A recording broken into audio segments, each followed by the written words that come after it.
Hello everyone, you're watching Physics के फंडे। हाय, I M R Ravi. आज मैं डिस्कस करने वाला हूँ एस.सी. वर्मा साहब के बुक की problem, chapter number 29 electric field and potential का एक्सरसाइज 31। तो दोस्तों, इससे पहले कि हम लोग सॉल्व करने पे आगे बढ़े, अगर आप हमारे चैनल को सब्सक्राइब नहीं किए हैं तो प्लीज़ सब्सक्राइब कर दें और बेल आइकन को ज़रूर दबा दें ताकि जब भी हम कोई वीडियो अपलोड करें तो आपको नोटिफिकेशन मिलता रहे। तो आइए चलिए देखते हैं हमारा ये एक्सरसाइज 31 क्या है। Two particles A and B, each having a charge Q, are placed a distance d apart. So where should a particle of charge small q be placed on the perpendicular bisector of AB so that it experiences maximum force? So what is the magnitude of this maximum force? तो एक बार और हम लोग इसे समझते हैं कि problem क्या कह रहा है। तो दो पार्टिकल्स है ए और बी, दोनों पे इक्वल अमाउंट ऑफ चार्ज है, जैसे कैपिटल Q से लिखा गया है, और दोनों पॉइंट्स के बीच, दोनों पार्टिकल्स के बीच का डिस्टेंस है स्मॉल d। तो where should a particle of charge small q? अब एक तीसरा चार्ज आपको स्मॉल q रखना है, और कहाँ रखना है? तो ए बी लाइन के परपेंडिकुलर बाइसेक्टर पे रखना है। तो उस लाइन पे एक ऐसे पॉइंट पे रखना है जहां पर वो मैक्सिमम फोर्स महसूस करे, एक्सपीरियंस करे। और फिर अगर वो पॉइंट आप फाइंड कर लेते हो तो उसके बाद आपको बताना है तो उस मैक्सिमम फोर्स का मैग्नीट्यूड कितना है। Alright, how to solve this? तो देखते हैं, आइए चलते हैं कैसे हम लोग सॉल्व कर सकते हैं। तो सबसे पहले इसके लिए हम लोग डायग्राम ड्रॉ करते हैं कि दो चार्जेस कैपिटल क्यू आपको दिखाएगा डायग्राम में, जो पॉइंट्स ए और बी पे रखा गया है, दोनों के बीच का डिस्टेंस डी है। अब हम लोग ए बी का एक परपेंडिकुलर बाइसेक्टर ड्रॉ करते हैं। तो परपेंडिकुलर बाइसेक्टर हमने ड्रॉ किया, तो ये जो परपेंडिकुलर बाइसेक्टर है इसे दो हिस्सों में डिवाइड किया, दो इक्वल पार्ट्स में डिवाइड किया, तो इसे मान लेते हैं ए एंड ए। तो इसलिए ये डिस्टेंस d जो है उसको हम लोग d इक्वल्स टू ए लिख सकते हैं। फाइन। तो अब इस परपेंडिकुलर बाइसेक्टर पे कोई पॉइंट, सपोज ये पॉइंट हमने चूज किया, और इस पॉइंट पे एक तीसरा चार्ज रखते हैं स्मॉल q, उस पॉइंट को c कहते हैं। तो अब आपको बताना है कि ये c पॉइंट कहाँ पे होना चाहिए इस लाइन पे, ताकि इस स्मॉल q के द्वारा जो फील किया गया, एक्सपीरियंस किया गया इलेक्ट्रिक फोर्स है वो मैक्सिमम हो।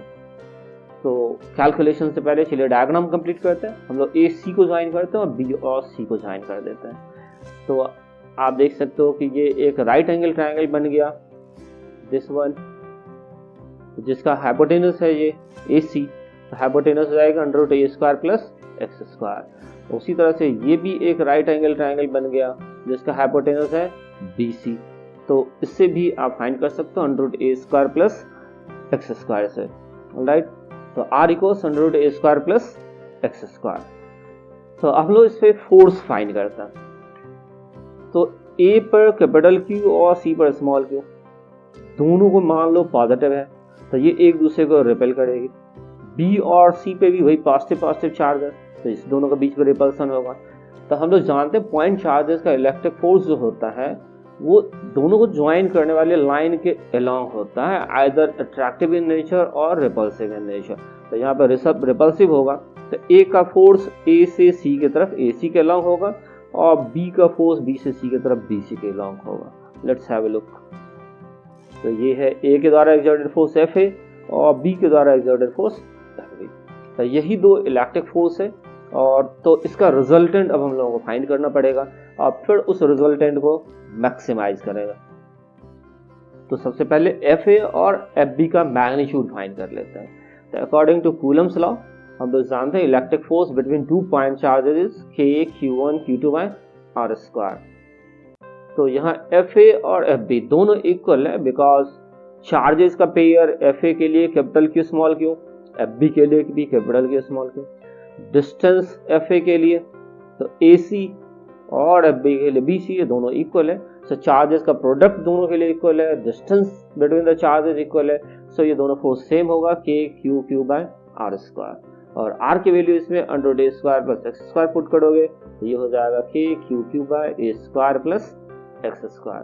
तो ये दो फोर्सेस हैं जिसका रिजल्टेंट हम लोग को फाइंड करना है। तो रिजल्टेंट फाइंड करने के लिए हम लोग इसे रिजॉल्व करते हैं। दो परपेंडिकुलर डायरेक्शन है, one along this perpendicular bisector, another perpendicular to this line.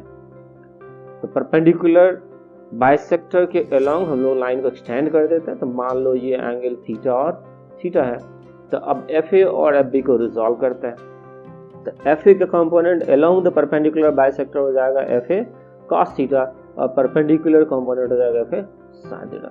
इसी तरह एफ बी के जो कंपोनेंट्स हैं along perpendicular bisector F B cos theta और उसके परपेंडिकुलर अलोंग हो जाएगा एफ बी साइन थीटा। तो हम लोग देख सकते हैं कि एफ ए साइन थीटा और एफ बी साइन थीटा एक दूसरे के अपोजिट है। साथ ही साथ हम जानते हैं कि F A equals F B है। तो so F A sine theta and F B sine theta एक दूसरे को बैलेंस कर लेगा। तो सो परपेंडिकुलर बाइसेक्टर के परपेंडिकुलर डायरेक्शन में नेट फोर्स 0 है। तो that means the resultant force जो है वो definitely along the perpendicular bisector होगा, क्योंकि दोनों कंपोनेंट जो रिमेनिंग है F A cos theta and F B cos theta ये दोनों परपेंडिकुलर बाइसेक्टर के अलोंग है। So therefore net force on Q will be along the perpendicular bisector of AB. So let's find this net force. The magnitude इसका हो जाएगा F equals FA cos theta plus FB cos theta. So since FA और FB magnitude में equal है, so that's why ये 2FA cos theta हो जाएगा। तो cos theta का वैल्यू और FA का मैग्नीट्यूड इसमें पुट करते हैं। सबसे पहले FA का मैग्नीट्यूड पुट किया तो k q by a square plus x square। अब इस cos थीटा का वैल्यू हम लोग इस डायग्राम से देख सकते हैं। तो सिंस ये एंगल हम लोगों ने थीटा माना है तो डेफिनेटली इसका ये वर्टिकली अपोजिट एंगल ये भी कितना होगा, थीटा होगा। तो इस राइट एंगल ट्रायंगल के लिए इस थीटा cos थीटा का वैल्यू हो जाएगा बेस डिवाइडेड बाय हाइपोटेनस। तो base is x and hypotenuse is r, so base divided by hypotenuse, so cos theta is x by r और ये हो जाएगा x by √a square plus x square. फिर इसमें आप cos थीटा का value put कर दो। ध्यान दो यहाँ a square plus X square पहले से है और cos थीटा में ये √a square plus X square है। दोनों को मल्टीप्लाई जब करेंगे तो a square plus X square to the power 3/2 हो जाएगा। राइट, तो ये था उस स्मॉल क्यू चार्ज जो कि परपेंडिकुलर बाइसेक्टर पे रखा गया उस पर लगने वाला रिजल्टेंट फोर्स। अब हम लोग इसको मैक्सिमाइज करते हैं। तो कैलकुलस से मैक्सिमम मिनिमम प्रिंसिपल यूज करते हैं। तो आप जानते हो कोई फंक्शन एक पर्टिकुलर वेरिएबल पर डिपेंडेंट है तो मैक्सिमम मिनिमम फाइंड करने के लिए आप उस वेरिएबल के रेस्पेक्ट में डिफरेंशिएट करके उसे 0 कर दोगे तो जो भी x का वैल्यू मिलेगा वो उस पॉइंट पे वो या तो मैक्सिमम होगा या मिनिमम होगा। तो यहाँ पे मैक्सिमाइज ही करना है तो मैक्सिमम ही आपको मिलेगा। तो for f to be maximum df by dx should be 0। तो डिफरेंशिएट करते समय बस आपको एक बात का ध्यान रखना है कि ये जो 2kqq है ये कांस्टेंट है, उसे आप पहले से ही हटा सकते हो, डिफरेंशिएशन में लिखने की कोई ज़रूरत नहीं है। तो so D by D X of X by A square plus X square divide 3/2 equals 0। अब ये जो डिफरेंशिएशन है ये है आपका u बाय v के फॉर्म में।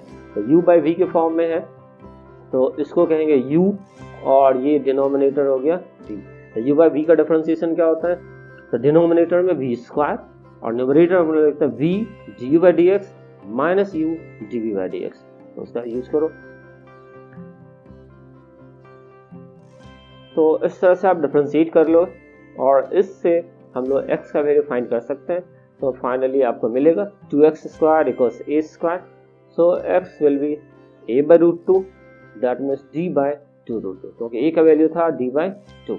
Now let's find the maximum value of this force। तो इसके लिए कुछ नहीं, बस कैलकुलेशन करना है। x के बदले आप d बाई 2√2 सब्स्टिट्यूट कर दो तो ये मैक्सिमम वैल्यू आपको मिल जाएगा 3.08 QQ divided by 4πε0 d square. Alright, तो गॉट इट। तब तक आप एंजॉय करो, वीडियो को देखो और सब्सक्राइब करना ना भूलो। और सब्सक्राइब करने के बाद बेल आइकन जरूर दबाएं ताकि हमारा वीडियो जब भी अपलोड हो तो आपको नोटिफिकेशन मिलता रहे। और फिर लाइक भी करें, शेयर करें, कमेंट करें। कमेंट करके हमें ज़रूर से ज़रूर बताएं कि क्या आपको अच्छा लगा और आगे और क्या आप चाहते हैं। अगर कोई प्रॉब्लम आपको कोई दिक्कत हो, कोई प्रॉब्लम जो आप सॉल्व नहीं कर पा रहे हो तो वो आप हमारे कमेंट बॉक्स में लिख सकते हैं चैप्टर का नाम और उस एक्सरसाइज का नंबर लिख दो, मैं उस पर वीडियो बना दूंगा। तो थैंक्स फॉर वॉचिंग फिजिक्स के फन डे।